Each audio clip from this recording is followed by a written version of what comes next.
May mga kwento talagang hindi mo basta-basta mapapaniwalaan hanggang sa mismong mata mo na ang makakita. Pero minsan, kahit mata na ang saksi, hindi pa rin sapat para ipaliwanag ang kababalaghang bumalot sa isang tahimik na barangay sa gilid ng kagubatan at sa kambal ng mga batang babae na hindi kailanman umiyak nang sila'y isilang. Isang madaling araw, habang umiiyak ang langit sa lakas ng ulan, may natagpo ang dalawang sanggol sa harap ng bahay ni Aling Dorina, ang pinakakilalang albularya sa buong Timog Kanlurang Bayan. Balot sa basang kumot, walang iniwang bakas kung sino ang nag-iwan sa kanila. Ngunit ang mas nakapagtataka, wala ni isang insekto o hayop na lumapit sa mga sanggol, kahit pa nanginginig na sila sa ginaw. Parang may pumipigil.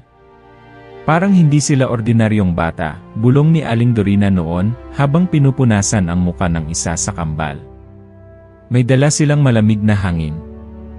Matagal nang walang anak si Aling Dorina. Iniwan ng kanyang asawa at sunod-sunod ang mga pagkakunan. Kaya kahit nag-aalangan, inuwi niya ang kambal. Pinalaki niya ito ng palihim, dahil alam niyang kapag nalaman ng mga taga-barangay na may kinupop siyang batang pinaghihinalaang hindi tao, baka pati siya ay masunog sa galit ng takot na komunidad. Si Talia at Sabel ang ipinangalan niya sa kambal. Mula pagkabata, tahimik at masunurin ang dalawa, ngunit laging may kakaiba sa kanilang presensya, lalo na tuwing bilog ang buwan. Si Talia, ang panganay, ay laging tulala, at tila may naririnig na hindi kayang marinig ng iba. Si Sabel naman, palakaibigan ngunit biglang nawawala kung gabi. Wala silang kaibigan sa labas, kundi si Elmo lang, ang batang kapitbahay na anak ng mang-uling. Si Elmo ang tanging nagpatuloy na makipaglaro sa kambal kahit pinagbabawalan ng kanyang ina. Kakaiba sila, babala ng ina ni Elmo. May kulimlim sa mga mata nila. Hindi yan basta tao.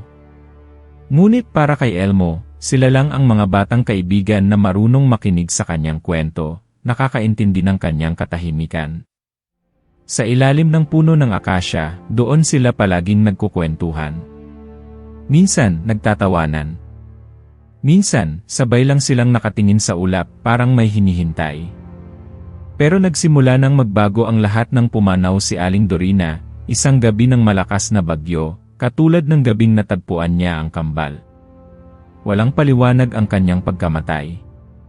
Basta na lang siya natagpo ang nakahandusay sa sala, nakadilat ang mga mata, may bakas ng takot sa mukha. Pagkamatay ng albularya, doon nagsimula ang sunod-sunod na kababalaghan sa barangay. May mga alagang hayop na nawawala tuwing gabi. May sanggol na diumanong natagpuan na halos mawala ng lakas sa madaling araw. May mga kwento ng matandang babae na nakakita ng anino sa kisam na may pakpak, pero walang iniwang bakas. At laging isa ang oras kung kailan ito nangyayari, 3:00 ng madaling araw. Habang ang barangay ay unti-unting nababalot ng takot at hinala, ang kambal ay lalong naging misteryoso.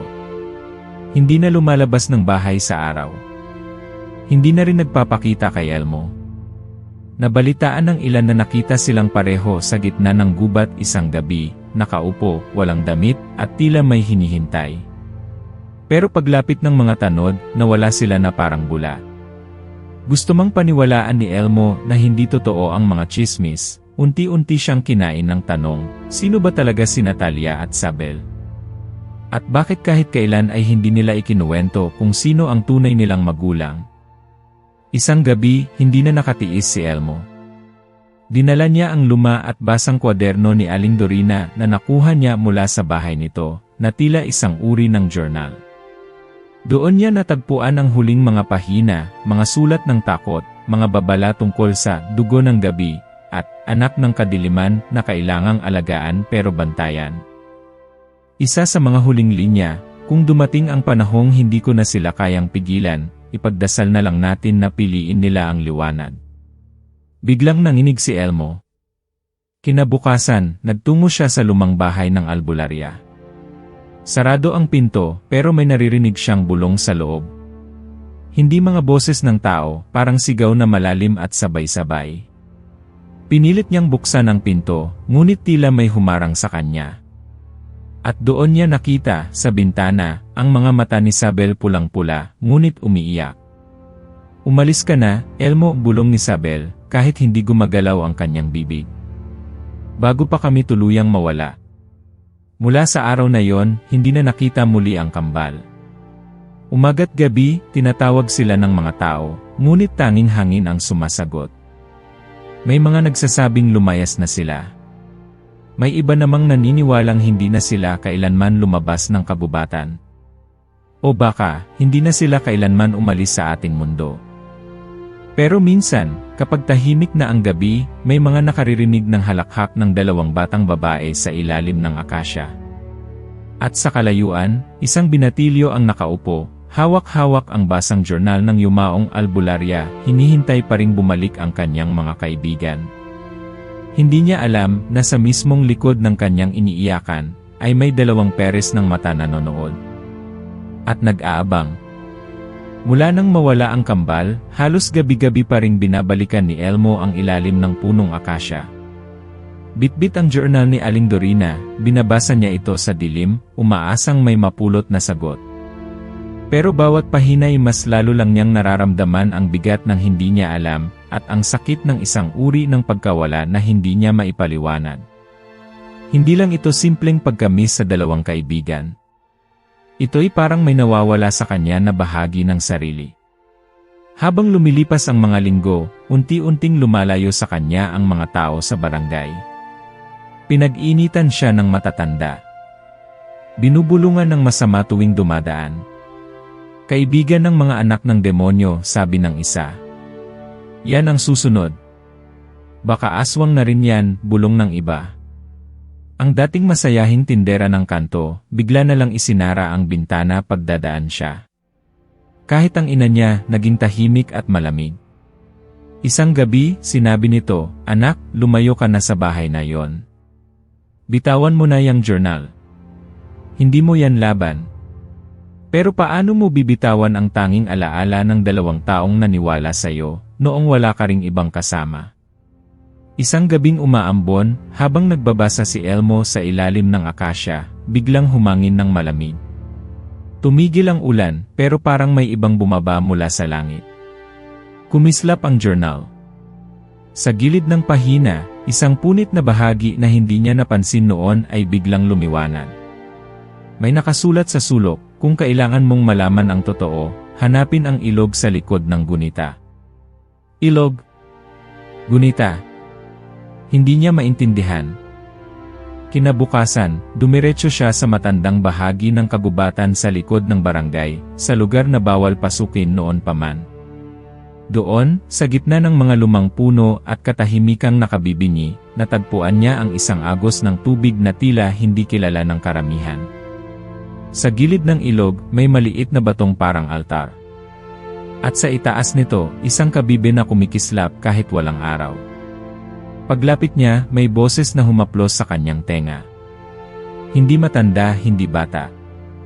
Isang boses na parang hangin na may pakpak. "Elmo." Napalingon siya. Sa likod ng ilog, mula sa ulap ng hamog, may lumitaw na nilalang. Isang matandang lalaki, maputi ang buhok ngunit maliwanag ang mata. Ang kanyang katawan ay parang hinabi mula sa mga ugat ng puno at sinag ng buwan. "Isa akong bantay ng daan. Isa sa mga lihim na iniwan ng iyong lola," wika nito. "Ako si Taran, albularyong tagapangalaga ng mutya ng huling panata." Nanlaki ang mata ni Elmo. "Ang lola ko po." "Hindi ko naman po kilala, hindi mo alam ang pinagmulan mo, Elmo," malungkot na sabi ni Taran. "Ang nanay mo, piniling limutin ang lahat upang protektahan ka. Pero ang dugo ng albularya ay dumadaloy sa'yo. At ngayong wala na si Dorina, ikaw na lang ang natitirang may kakayahang pigilan ang pagbangon ng kadiliman." Pinagpawisan si Elmo. "Hindi ako albularyo. Isa lang akong batang iniwan." Ngunit biglang nagliwanag ang kabibe. Tumayo si Taran sa tabi nito at ipinatong ang kamay niya sa mutya. Ang kambal na kinupkop ni Dorina ay hindi ordinaryong nilalang. Sila'y isinilang mula sa dugo ng isang nilalang na dating alagad ng kadiliman, ngunit tumalikod sa kanyang lahi. At ngayon, ang tunay na pinuno ng mga nilimot na nilalang, si Kalimbas, ang huling aswang na hindi nanlilimahid sa dugo, ay nagising na. At ikaw ang pinili ng liwanag upang harapin siya. Napaatras si Elmo. Hindi ko po kayang labanan ang ganon. Hindi ko po sila mailigtas. Hindi ko po sila mahanap. Tahimik si Taran. Kumuha siya ng maliit na sisidlang gawa sa kahoy mula sa kanyang damit at iniabot kay Elmo. Mutya ito ng paghihiwalay, kapag naipalaman mo ito sa puso mo, makikita mo ang landas ng mga nawawala. Pero may kabayaran. Unti-unting mawawala ang alaala mo ng mga mahal mo. Isa-isa hanggang makalimot ka kung bakit ka pa lumalaban. Hawak ni Elmo ang mutya. Mabigat. Mainit. Parang pumipintig. Kinagabihan, hindi siya agad umuwi. Naupo siya sa paborito nilang lugar sa ilalim ng akasya. Naroon pa rin ang ukit sa kahoy, ang simpleng tanda ng pagkakaibigan nilang tatlo. Lia, Talia, Elmo, Sabel. Nagsimulang bumagsak ang ulan. Isiniksik niya ang mutya sa bulsa, ayaw pa ring tanggapin ang lahat. Hindi siya bayani. Hindi siya albularyo. Isa lang siyang binatilyo na nabuhay sa katahimikan, sa gilid ng mga kwento. At ngayon, siya raw ang tagapagligtas. Pero habang pinipilit niyang itanggi, mas lalo niyang nararamdaman ang tawag. Sa kanyang panaginip kinagabihan, nakita niya si Talia at Sabel, nakagapos, umiiyak, at unti-unting nilalamon ng itim na usok. Tumawag si Sabel. Elmo, tulungan mo kami bago pa kami maging tunay na halimaw. Nagising siya na pawis. At sa tabi ng kanyang kama, naroon ang journal ni Dorina, nakabukas sa pahinang wala dapat sulat. Ngunit ngayong gabi, may bago ng linya, hindi ka pinili dahil malakas ka. Pinili ka dahil hindi mo kayang tiising hindi lumaban. Napatingin siya sa bintana. At sa liwanag ng buwan, may aninong dumaan sa bubong ng bahay nila, may pakpak, may pulang mata. At tumigil ang mundo. Hindi na naging pareho ang mga gabi ni Elmo mula nang makita niya ang aninong may pulang mata sa bubong ng kanilang bahay. Hindi na siya makatulog ng mahimbing. Lagi niyang iniisip, bakit ako? Sa dami ng tao sa mundo, sa dami ng mga mas malalakas, mas matapang, mas marunong, bakit isang tulad niyang halos di pinansin ng mundo ang kailangang humarap sa isang bagay na hindi niya lubos maintindihan? Gabi-gabi, binabalikan niya ang panaginip, ang pag-iyak ni Sabel, ang takot sa mga mata ni Talia, at ang usok na unti-unting nilalamon ang kanilang pagkatao. May bahagi sa kanyang gustong kalimutan, gustong umiwas, gustong magsabi ng hindi ko na kaya. Pero sa bawat hakbang palayo, mas lalo niyang nararamdaman ang bigat ng panawagan. Anak, anong ginagawa mo sa gabi? Tanong minsan ng ina niya, habang nililinis ang kanilang hapag. Napapansin ko palagi kang gising. May problema ba? Hindi niya alam kung paano sasagutin. Hindi rin siya sigurado kung maniniwala ang ina niya. Matagal nang malamig ang pagitan nila. Hindi niya alam kung dahil ba ito sa simpleng pagod o kung may mas malalim pa. Minsan, iniisip niya kung minahal ba talaga siya ng kanyang ina o kung tinanggap lang siya dahil wala nang ibang mapagpilian. Isang gabi, habang pauwi siya galing sa ilalim ng akasya, may naramdaman siyang malamig na hangin sa kanyang batok. Napalingon siya. Walang tao. Pero sa gilid ng kanyang paningin, tila may dumaan, isang anino. Mabilis. Tahimik. Parang usok na may sariling isip. Elmo.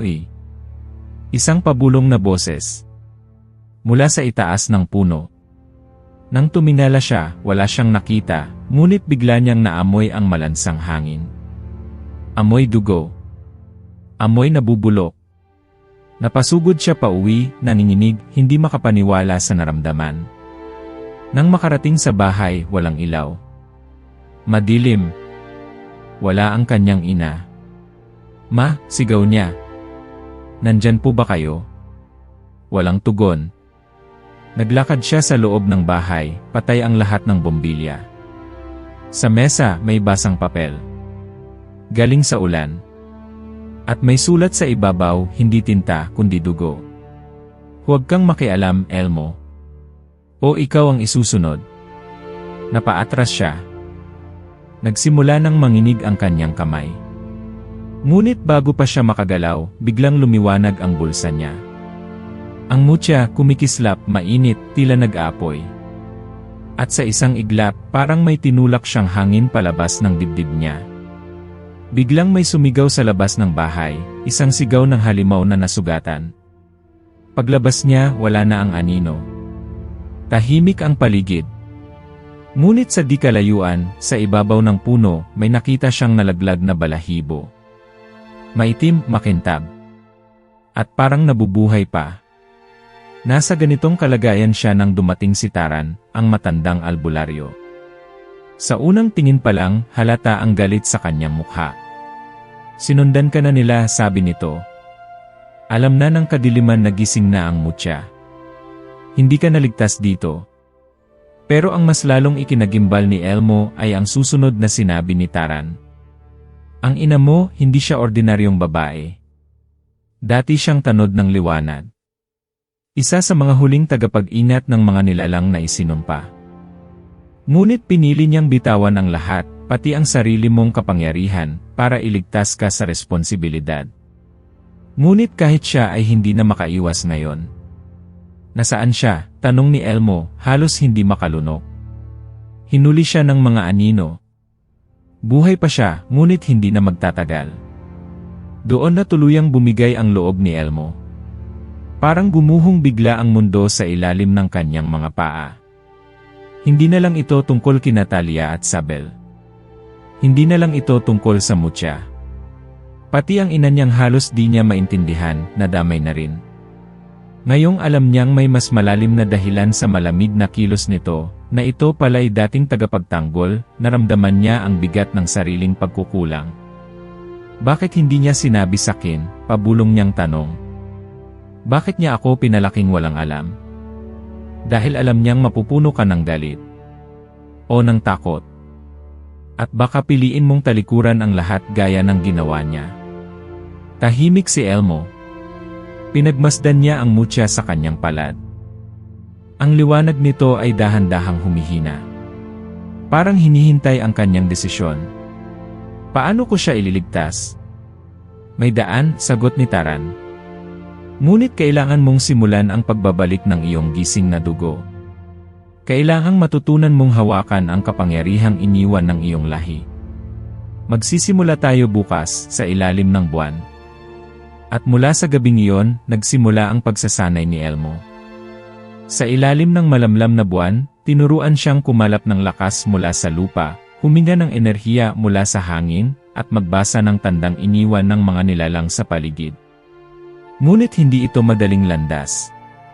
Tuwing isasara niya ang mga mata para sa meditasyon, bumabalik sa kanya ang mga alaala, ang tawa ni Sabel, ang katahimikan ni Talia, ang mga panahong sabay silang nangangarap ng mundong ligtas. At sa bawat pagbukas ng kanyang mata, may bagong aninong sumusubok pumasok sa kanyang isipan, mga bulong na nagsasabing hindi niya kaya, na masyado siyang mahina, na huli na ang lahat. Ngunit sa gitna ng kadiliman, isang liwanag ang nananatili. Isang boses, buhat sa kanyang puso, hanggat may naniniwala, hindi pa tapos ang laban. At isang araw, habang nag-ensayo siya sa ilog ng gunita, isang nilalang ang sumulpot mula sa tubig, hindi tao, hindi hayop.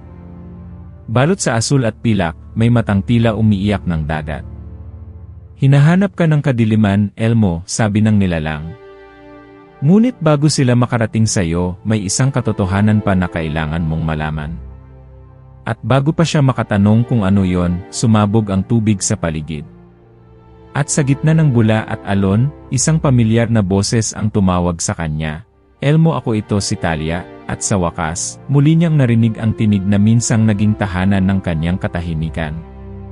Ngunit malamig ang bawat salita. At may halimuyak ng panganib. Simula nang marinig ni Elmo ang tinig ni Talia mula sa gitna ng ilog, hindi na siya mapakali. Paulit-ulit ang boses nito sa isip niya, banayad, pamilyar, pero may kung anong lamig na hindi niya kailanman naramdaman noon. Parang may hinanakit. Parang may tinatago. Ako ito si Talia, tulungan mo kami o kami ang susunod na lalamon sa'yo. Hindi na siya mapakain ng maayos. Hindi na rin siya makangiti kahit pilitin. Kahit sitaran, napapansin ang bigat ng kanyang katahimikan. Sa tuwing mag-ensayo sila sa kagubatan, parang wala siya sa sarili. Hawak niya ang mutya, pero hindi niya maramdaman ang lakas nito gaya ng dati. Tila bumibigat ito sa palad niya. Anong nararamdaman mo? Tanong ni Taran habang pinapainit niya ang tubig mula sa lupa gamit ang isang dasal. Parang hindi na ako sigurado kung kaya ko pa. Kung kaya kong iligtas sila. O kung sila pa bang dating Talia at Sabel ang babalik. Hindi mo kailangang siguraduhin, sagot ng matanda. Kailangan mo lang manindigan. Kahit hindi ka sigurado, kung alam mong tama ang ginagawa mo, yun ang paninindigan. Napayuko si Elmo. Totoo nga, pero paano kung ang tama ay magdulot ng mas malaking sakit? Makalipas ang ilang gabi, nagsimulang sumulpot ang mga kakaibang pangyayari sa buong barangay. Minsang madaling araw, isang matandang babae ang natagpo ang nakahandusay sa labas ng kanyang kubo, buhay pa, pero tulala, at paulit-ulit na sinasambit, may mga mata sa bubong, may mga mata sa ilalim ng lupa, sa kabilang dulo ng baryo. May batang biglang nagkasakit, hindi maipaliwanag kung bakit nangingitim ang balat tuwing lumalapit sa liwanag. At sa gitna ng palayan, may baka na pinatay nang hindi ginagalaw ang laman loob, parang sinadyang iwan para ipakita ang ginawa. Kinabukasan, muling dumating si Taran kay Elmo, bitbit ang isang maliit na bag na yari sa balat ng hayop. Panahon na, anya, na bumisita ka sa lugar kung saan nagsimula ang lahat. Anong lugar? Tanong ni Elmo. Ang dating lihim na silid ni Aling Dorina, sa ilalim ng lumang bahay. Naroon ang mga kasulatan ng iyong lahi, at isa pang bagay na iniwan para sa iyo, isang bagay na maaring magbago sa laban, kung higitan mo ang takot mo. Gabi na nang bumalik si Elmo sa abandonadong bahay ng yumaong albularya. Madilim, inaagnas na ang bubong. Tila ang bawat pader ay may kwento ng lungkot at kababalaghan. Sa ilalim ng sahig ng silid, may maliit na pinto na natatakpan ng lumang alpombra. Binuksan niya ito, at bumungad ang mabangong hangin ng insenso na tila nanatili kahit taon na ang lumipas. Sa loob ng silid ay mga lumang gamit, tapyas ng kahoy na may ukit ng mga dasal, sirangkulam na bote, tuyong halaman, at isang kahon na gawa sa batong may simbolo ng araw at buwan. Binuksan niya ito. Sa loob, isang pulseras na may itim at puting mutya, at isang sulat na may pamilyar na sulat kamay. Elmo, kung nababasa mo ito, malamang ay dumating na ang panahon ng gising. Ang pulseras na ito ay gawa sa mutyang nagtataglay ng balanse.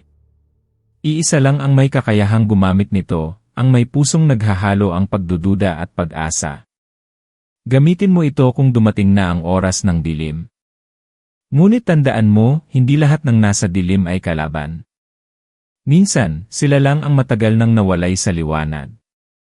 Hindi niya naiwasang mapaluha. Ang tinig ni Dorina, kahit sa sulat lang, ay ramdam na ramdam niya, punang pagmamahal, ngunit laging may babala. Ilang gabi na lang bago ang inaasahang pagbangon ng kadiliman, ayon kay Taran. Kaya araw-araw, walang tigil ang kanyang pagsasanay sa paghawak ng enerhiya, sa pagharang ng mga bulong sa isip, sa pagbasag ng ilusyong pinapadala ng mga nilalang ng dilim. Pero kahit gaano siya kahanda sa katawan, may isang bagay na hindi niya pa rin matalo, ang takot na kapag hinarap niya ang kambal, hindi na sila ang mga kaibigang naalala niya.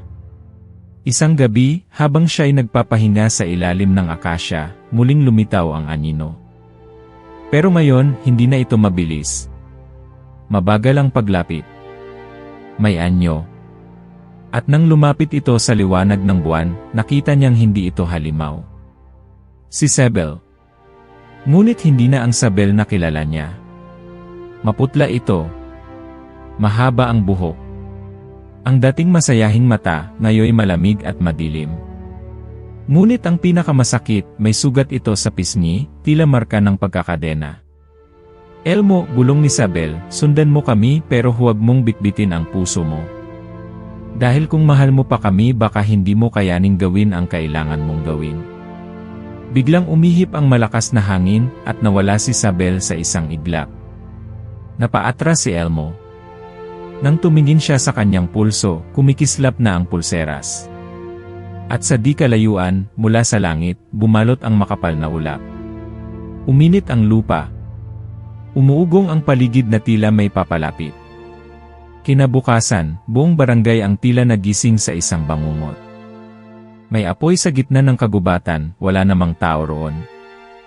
May mga balita ng batang tumitili habang nakikita raw ang mukha ng hayop sa loob ng kanyang salamin. At ang simbahan, ang pinakabanal na lugar, ay natagpo ang may mga bakas ng kuko sa pinto at dugo sa altar. Hindi pa man nagsisimula ang labanan, ngunit parang tapos na ang katahimikan. At si Elmo, habang nakaupo sa tabi ng akasya, ay muling binuksan ang journal ni Dorina, hawak ang pulseras, at pinipilit paniwalaan ang sarili. Hindi ako bayani. Pero hindi ako lalaban para sa mundo. Lalaban ako para sa mga taong minahal ko, kahit hindi na nila ako maalala. At sa langit, muling lumitaw ang pulang mata. Mas malapit na. Mas matalim. At sa mga aninong gumagapang sa paligid, ang huling gabi ng liwanag ay dumadalaw na, Chat said. Mula nang muling makita ni Elmo si Isabel, hindi na siya nakatulog ng buo. Gabi-gabi, binabalikan niya ang sinabi nito, huwag mong bitbitin ang puso mo. Parang may ibig sabihin na mas malalim, mas masakit. Parang babala o baka huling paalala. At ngayon, habang ang langit ay laging madilim kahit araw, at ang hangin ay parang may dalang bulong ng mga nilalang na hindi nakikita, lalong tumitindi ang pakiramdam ni Elmo na may mga bagay siyang hindi pa alam. Mga bagay na itinatago sa kanya. Isang gabi, habang nagsasanay siya kasama si Taran, bigla niyang naramdaman ang kakaibang init sa pulseras. Kumikislap ito pero iba ang liwanag. Hindi tulad ng dati na banayad, ngayon ay parang naniningil, parang nagagalit. Bakit po ganito? Tanong niya kay Taran. Parang may kulang. O may mali. Tahimik lang si Taran. Hindi agad sumagot. Ngunit nang muling tanungin ni Elmo, may kakaibang lungkot sa mukha ng matanda. May hindi ko pa nasasabi sa'yo, sabi nito sa mababang tinig. Hindi ko alam kung kailan ko dapat pero baka hindi na natin kayang ipagpaliban. Lumamig ang paligid. Napahawak si Elmo sa pulseras. Ang mutyang iyan, patuloy ni Taran, ay may kapatid. Napakunot ang noo ni Elmo. Kapatid? Isang pulseras din. Ngunit hindi mo ito pwedeng suotin. Isa lang ang maaaring magsuot nito, ang may pusong isinumpa, ang may dugong humalo sa kadiliman at liwanag. Nabigla si Elmo. Sino ang nagsusuot niyon? Si Taran ay tila pinipilit lumunok ng isang napakabigat na salita. Hanggang sa wakas, sinabi niya, si Talia. Parang binuhusan si Elmo ng malamig na tubig. Ano nang ibig mong sabihin? May kapangyarihan din si Talia. Hindi lang kapangyarihan, sagot ni Taran. Siya ang salin ng huling albularya na nilaso ng dugo ng aswang. Si Dorina, hindi siya lang ang nag-alaga sa kambal. Siya mismo ang nagbuhos ng huling kapangyarihan sa kanila. At ang pulseras na kay Talia ay susi ng pagpili. Pagpili? Ng ano? Ng daan ng mundo. Humigpit ang hawak ni Elmo sa journal ni Dorina. Parang ayaw niyang tanggapin. Talia, ang tahimik, ang laging nagmamasid, ang palaging parang may binabantayan, siya pala ang hawak ng kapalaran ng lahat. Pero bakit hindi niyo sinabi agad, sigaw ni Elmo. Bakit itinatago sa akin? Dahil kung malaman mong isa sa kanila ang maaaring maging dahilan ng pagbagsak ng mundo, baka hindi mo nasubukang iligtas sila. Biglang naging tahimik ang paligid. Wala ni isang huni ng ibon. Wala ring ihip ng hangin. At mula sa gubat may kumaluskos. Mabagal. Mabigat. Tumakbo ka, bulong ni Taran. Ngayon na. Ngunit huli na. Isang nilalang ang lumabas mula sa dilim. Matangkad. Ang balat nito'y tila abo. Ang mga mata, walang itim, puro puti. Ang bibig, nakangiti pero walang sigla. Kaibigan mo ba to? Tanong ng nilalang habang patuloy sa paglapit. O isa ka na rin sa kanila? Nagpakita ng matinding lakas si Taran. Bigla niyang itinayo ang kamay at bumalot ang apoy sa kanyang palad. Hindi ka dito dapat, sigaw niya. Umalis ka, habang may awa pa ang liwanag sa katawan mo. Ngunit hindi umatras ang nilalang. Sa halip, mumisi ito. Huli na ang awa, sagot nito. Si Talia ay pinili na. At sa isang iglap sumugod ang nilalang. Mabilis. Walang ingay. Tumama ito kay Taran, isang saksak na may kulay itim. Bumagsak ang matanda. Hindi siya mamamatay, bulong ng nilalang kay Elmo. Pero hindi na rin siya makakasama sa pagtatapos. At bigla itong naglaho. Parang usok na nilamon ng sarili nitong anino. Napayuko si Elmo sa tabi ni Taran, nanginginig, hindi malaman kung iyak o sisigaw. Buhay pa ang matanda, ngunit hindi gumagalaw. Hinawakan niya ang pulseras, umaasang may lalabas na kapangyarihan, ngunit nanatiling malamig. Bumalik siya sa ilalim ng akasya, mag-isa. At sa gabing iyon, may dumating. Si Sebel. Ngunit may sugat siya sa balikat. Nanginginig, duguan, at halatang pinilit lamang makalapit. Si Talia, bulong ni Sebel, nagbago na. Hindi ko alam kung ano nang ginawa sa kanya o kung ano ang pinili niya. Pero Elmo, hindi na siya ang kapatid kong kilala ko. Napaupo si Elmo, takot na takot. Anong ibig mong sabihin? May nangyaring lihim noon. Si Dorina hindi lang kami kinukop. Ginamit niya kami sa ritual. Iniligtas niya kami, pero kapalit nito'y isinumpa niya ang puso ni Talia. At ngayon, pinipili siya ng kadiliman, dahil siya ang may pusong nakararanas ng dalawa, pag-ibig at pagkamuhi. Anong kailangan kong gawin? Hindi ko alam, umiiyak na si Sebel. Pero kailangan mong piliin kung sino ang ililigtas, siya o ang sarili mo. At sa pagkakataong iyon, bumagsak ang unang patak ng ulan, itim, malapot, at may amoy ng sunog. Mula sa langit, may tila pagsigaw ng daang boses. Parang mga kaluluwang nawawala, naghahanap ng katawan. At sa gitna ng ulan, isang tanong ang pumunit sa puso ni Elmo, paano kung ang ililigtas mo ang siyang papatay sa lahat? Hindi na siya sigurado kung sino ang kaaway. At mas lalo na, hindi na rin siya sigurado kung ang puso niya ay handa nang mawala. Sa malayo, sa taas ng bundok, may liwanag. Mula sa liwanag, may anyong babae, nakaputi, ngunit ang mga mata pula. At sa kanyang pulso, isang pulseras na may mutyang kakambal ng sa kanya. Si Talia. Ngunit hindi siya ngumiti. At sa bawat hakbang niya pababa sa bundok, unti-unting nabubura ang pagitan ng dilim at liwanag. Ang hangin ay mabigat. Ang langit ay kulay abo. At sa bawat hakbang ni Elmo patungo sa tuktok ng bundok, ramdam niya ang panginginig ng lupa, parang nilalang na hindi na kayang itago ang galit sa ilalim ng balat ng mundo. Hawak niya ang mutya sa kanyang pulso. Hindi na ito kumikislap gaya ng dati. Ngayon, parang patay na ilaw na naghihintay lang ng muling sindihan. Sa tabi niya, nakasunod si Sebel, pilay at hinihila ang kaliwang paa. Sugatan man, hindi siya umuurong. Tandaan mo, Elmo, bulong ni Sebel habang paakyat sila. Hindi mo siya kailangang patayin.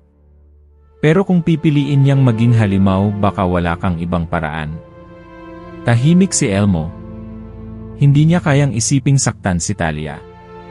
Hindi niya kayang patayin ang taong minsan niyang tinawag na kaibigan, isa sa tanging nakaintindi sa kanya sa mundong hindi siya pinakikinggan. Nang makarating sila sa tuktok, naroon siya. Si Talia. Nakatayo sa gitna ng bilog na bato. Nakaputi. Mahaba ang buhok. Mapayapa ang mukha. Pero ang mga mata pula, makintab, parang basag na salamin na hindi na maaaring buuin. Dumating ka rin pala, mahinang sabi ni Talia. Naalala mo pa ba ang gabing sinabi mong hindi mo kami iwan? Tumigil si Elmo sa di kalayuan. Talia, alam kong nandyan ka pa. Hindi na, sagot ng dalaga. Hindi mo na ako kilala, Elmo. Hindi mo alam ang sakit ng pagtanggap ng kapalarang hindi mo pinili.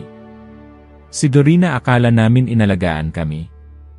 Pero ginawa niya lang kaming lalagyan ng kapangyarihang hindi niya kayang panindigan. Naglakad siya palapit kay Elmo. Dahan-dahan. Sa bawat hakbang niya, lumilitaw ang mga aninong sumusunod sa kanya, mga nilalang na may katawan ng tao pero may mata ng hayop. Mga dating tao, ngayon ay alipin ng kadiliman. Ako ang pinili ng dilim, Elmo, sabi ni Talia. Hindi dahil ako'y masama kundi dahil ako ang may pinakamasakit na tanong, bakit kailangang mamili kung saan ka nabibilang? Napaluha si Elmo. Hindi mo kailangang tapusin sa ganito. Nandito kami para sayo. Si Sabel naghihintay pa rin sayo. Si Sabel, humagikik si Talia, pero bakas ang lungkot. Palaging siya ang iniintindi. Siya ang palaging mabait, palaging sinusunod. Pero ako ang tahimik. Ako ang nagkukubli ng lahat. At ngayon, ako ang may hawak ng susi ng pagbabago. Biglang kumidlat sa likuran niya.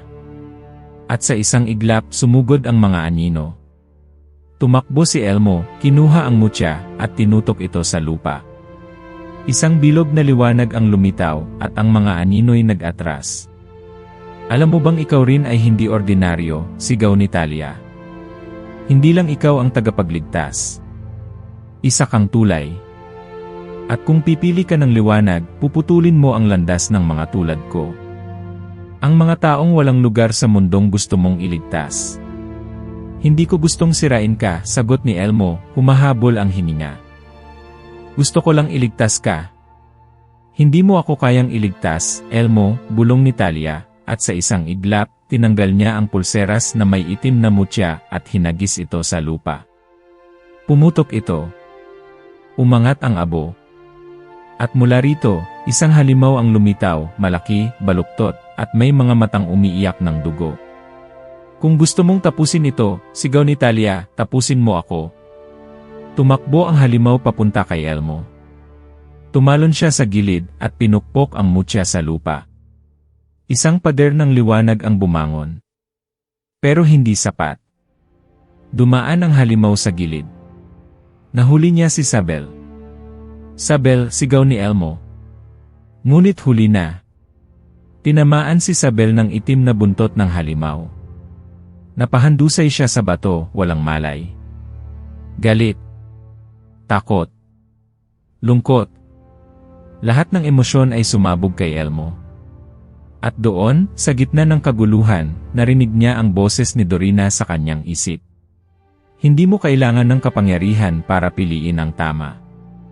Kailangan mo lang ng puso na handang masaktan para sa iba. Tumayo si Elmo. Lumapit kay Talia, dahan-dahan. Talia, kung ako ang kailangang mawala para matauhan ka, payag ako. Hinubad niya ang sariling pulseras at inabot ito sa kanya. Kung kaya mo pa akong alalahanin, kahit sandali lang alalahanin mo yung araw na sabay tayong tumawa sa ilalim ng punong ito. Tahimik si Talia. Nanginginig ang kamay niya. At sa isang iglap, tumulo ang luha sa kanyang pulang mata. Hindi ko na alam kung sino ako, Elmo, isa kang tao. Isa kang kaibigan. Isa kang kapatid. Hinawakan ni Talia ang pulseras ni Elmo. At bigla sumabog ang liwanag. Ang halimaw ay sumigaw, sumabog sa hangin. Ang mga anino'y naglaho. Si Talia ay bumagsak sa lupa, nanginginig. Ang kanyang mga mata, muling naging kayumanggi. Si Sabel ay nagising, hinanap si Talia at niyakap siya. Ngunit si Elmo wala na. Nakita nila ang pulseras sa lupa. At isang bakas ng abo kung saan siya huling tumayo. Sa katahimikan, umihip ang malamig na hangin. At sa ulap, parang may tinig. Hanggat may naniniwala, hindi kailanman tuluyang nawawala. At mula sa malayo, sa ilalim ng akasya, may batang lalaki na nakangiti, nakatingala, hawak ang isang laruang kahoy. Wala nang sugat. Wala nang galit. Ngunit sa puso ng dilim, nanatili ang liwanag ng isang lalaking pinili ang pag-ibig, kahit ito ang kabayaran ng lahat.